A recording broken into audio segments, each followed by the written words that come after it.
Congress party Rythu Bharosa జనవరి 26 నుంచి రైతు భరోసా ఇస్తాము అని చెప్పారు కదా, దానికి సంబంధించినటువంటి మార్గదర్శకాలను రిలీజ్ చేసింది. ఆ మార్గదర్శకాలకు సంబంధించినటువంటి జీవోనే ఇప్పుడు నేను మీకు చూపిస్తుంది. సరే, తెలుగులో ఇచ్చారు ఈసారి ఈ జీవోని. మామూలుగా అయితే జీవోలు ఏవైనా సరే ఎప్పుడైనా ఇంగ్లీష్లో వస్తాయి, కానీ రైతులకి కొంత ఇంగ్లీష్ అర్థం కాకపోతే అది ఇది అనుకున్నారో మరి దేనికోసం ఇచ్చిరో తెలియదు. కానీ ఈసారి ఈ రైతు భరోసాకి సంబంధించినటువంటి మార్గదర్శకాల జీవోని తెలుగులో ఇచ్చిరు. ఏమిచ్చిరు? తెలంగాణ ప్రభుత్వం వ్యవసాయాన్ని లాభసాటిగా చేయడానికి కట్టుబడి ఉంది. సో అందులో భాగంగానే మేము ఇందుకోసం తెలంగాణ ప్రభుత్వం రైతు భరోసా పథకాన్ని అమలు చేయడానికి నిర్ణయించింది. ఈ పథకం జనవరి 26, 2025 నుంచి అమలు చేయబడుతుంది. రైతు భరోసా పథకం కింద పంట పెట్టుబడి సహాయాన్ని సంవత్సరానికి ఎకరాకు 12,000కు పెంచబడింది. బీఆర్ఎస్ ప్రభుత్వం ఇచ్చింది 10,000, వీళ్ళు 12,000కు పెంచిర్రు అని దీని అర్థం. కానీ కాంగ్రెస్ చెప్పిన లెక్కల ప్రకారం అయితే తగ్గించబడ్డది. ఇది కాంగ్రెస్ 15,000 ఇస్తామని చెప్పారు కదా, 12,000 చేసిర్రు. గత ప్రభుత్వం కంటే పెంచిర్రు, కానీ వీళ్ళు ఇచ్చిన మాటకి తగ్గించిర్రు. భూభారతి పోర్టల్లో నమోదైన వ్యవసాయ యోగ్యమైన భూమి విస్తీర్ణం ఆధారంగా పట్టాదారులకు రైతు భరోసా సహాయం అందించాలి. ఇందులో వ్యవసాయ యోగ్యం కాని భూములను రైతు భరోసా నుంచి తొలగించాలి. ఇప్పుడు దీంట్లో వ్యవసాయ యోగ్యమైన భూమి అని ఎవరు తేలుస్తారు, ఎట్లా తేలుస్తారు? ఇది చాలా ముఖ్యమైనటువంటిది ఈ పాయింట్. వ్యవసాయ యోగ్యమైనటువంటి భూమికి ఇస్తాం, వ్యవసాయ యోగ్యం కాని భూములకు ఇవ్వము అన్నారు. సరే, వ్యవసాయ యోగ్యమైన భూములు, వ్యవసాయ యోగ్యం కాని భూములు అనేటువంటిది ఎవరు తేలుస్తారు? సరే, దీంట్లో తర్వాత నెక్స్ట్ పేజీలు ఇచ్చిరు కలెక్టర్లు బాధ్యులు అనేది, అది కూడా చెప్తాయి ఇప్పుడు మీకు. ఇందులో వ్యవసాయ యోగ్యమైన భూములు అంటే ఒక్కొక్కసారి ఏమవుతుందంటే 2 పంటలు వేస్తారు రైతులు. 2 పంటలలో కొన్ని ప్రాంతాలలో వ్యవసాయ యోగ్యమైనటువంటి భూములే, అవి వ్యవసాయం చేస్తారు. కానీ నీళ్ళు వచ్చినప్పుడు మాత్రం ఒక్కటే పంటను తీస్తారు, ఇంకొక పంట తీయరు. మరి పంట వేసినప్పుడు ఓన్లీ పంట వేసిన వాళ్ళకి ఇస్తారా, వ్యవసాయ యోగ్యమైనటువంటి వాటికి ఇస్తారా? దీని మీద ఇప్పటివరకు క్లారిటీ లేదు.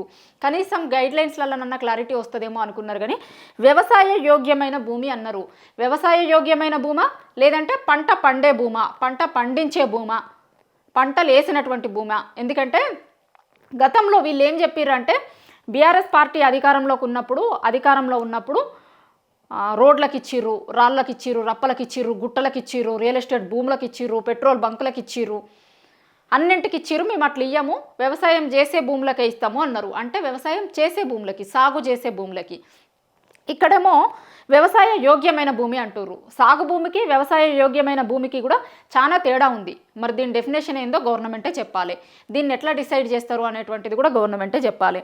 దాని తర్వాత ఆర్ఓఎఫ్ఆర్ పట్టాదారులు కూడా రైతు భరోసాకు అర్హులు. ఆర్ఓఎఫ్ఆర్ వాళ్ళు ఉంటారు కదా, సో వాళ్ళు కూడా అర్హులట. ఆర్బీఐ నిర్వహించే డీబీటీ పద్ధతిలో రైతు భరోసా సహాయం రైతుల ఖాతాలో జమ చేయాలి. ఇది అంతకుముందు నుంచి కూడా అట్లనే అవుతుండే. రైతు భరోసా పథకం వ్యవసాయ శాఖ సంచాలకులు తెలంగాణ ప్రభుత్వం వారు అమలు చేస్తారు. అంటే వ్యవసాయ శాఖ అమలు చేస్తుంది. ఈ పథకాన్ని ఎవరు అమలు చేస్తారు అనేటువంటి దాన్ని. సరే, దీంట్లో ఎవరు బాధ్యతలు నిర్వహిస్తారు అనేది ఒకటి. ఇంకొకటి, జిల్లా కలెక్టర్లు తమ జిల్లాకు సంబంధించిన పథకం అమలు మరియు ఫిర్యాదుల పరిష్కరణ కోసం బాధ్యులుగా ఉంటారు. జిల్లా కలెక్టర్లు, ఇప్పుడు మీకు ఏమైనా డౌట్ ఉందనుకో, మీకు పర్లేదు రైతు భరోసా వ్యవసాయ యోగ్యమైన భూమి, ఎవరిని అడగాలి అంటే మీ కలెక్టర్ని అడగాలి.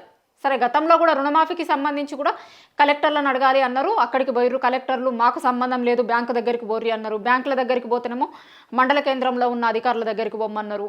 దాని తర్వాత లాస్ట్కు ప్రజాభవన్ వరకు కూడా వచ్చిర్రు వాళ్ళందరూ కూడా. మాకెందుకు రాలేదు రుణమాఫీ, చేస్తాము అన్నారు కదా, కాంగ్రెస్ పార్టీ అధికారంలోకి వచ్చిన తర్వాత చేస్తామన్నారు కదా, మాకెందుకు కాలేదు అని. సరే, మండల కేంద్రాలలో పోయిర్రు, బ్యాంకుల దగ్గరికి పోయిర్రు, కలెక్టర్ల దగ్గరికి పోయిర్రు, ప్రజాభవన్ రాక కూడా వచ్చిర్రు. కానీ ఈ రోజుకి కూడా చాలా చోట్ల పరిష్కారం కాలేదు. అంటే ఎందుకు రాలేదు మాకు అనే విషయాన్ని చాలా స్పష్టంగా ఇప్పటివరకు కూడా చెప్పలేదు. సో ఇప్పుడు కూడా మళ్ళీ ఒకసారి రైతు భరోసాకు సంబంధించిన దాన్ని జిల్లా కలెక్టర్లకే ఇచ్చిర్రు.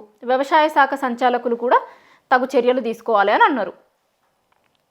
సో జిల్లా కలెక్టర్లకి సంబంధించి పథకం అమలు కావచ్చు, ఫిర్యాదులు కావచ్చు. ఒకవేళ రాకపోతే కనుక ఎందుకు రాలేదు, ఏం ప్రాబ్లం ఉంది అనేది కలెక్టర్ కార్యాలయాల చుట్టూ రేపటి నుంచి రైతులందరూ ఏం చేయాలి అంటే, ఒకవేళ రాకపోతే కనుక డైరెక్ట్ కలెక్టర్ దగ్గరికి పోవాలి, కలెక్టర్ కార్యాలయాల చుట్టూ తిరగాలి. మీకు రైతు భరోసా రాకపోతే కనుక ఎందుకు రాలేదు ఏంది అని అడగడం కోసం కలెక్టర్ కార్యాలయంకి పోవాలి. మీరు ఎవరిని అడిగినా కూడా కొంత కరెక్ట్ ఇన్ఫర్మేషన్ అయితే రాదు. ఎందుకంటే వాళ్ళు ఇచ్చిన జీవోలనే కలెక్టర్ కార్యాలయాల దగ్గరికి పోవాలి అని చెప్పారు కాబట్టి ఇంకా కలెక్టర్ దగ్గరికి పోయి మాకెందుకు రాలేదు రైతు భరోసా అనేది అడగాలి. దీంట్లో ఇంకొక ముఖ్యమైనది కౌలు రైతులకు సంబంధించింది ఒక్కటి కూడా చెప్పలేదు. మరి కౌలు రైతులకు సంబంధించి ఇస్తాము అన్నారు గతంలో కాంగ్రెస్ పార్టీ అధికారంలోకి రావడానికి.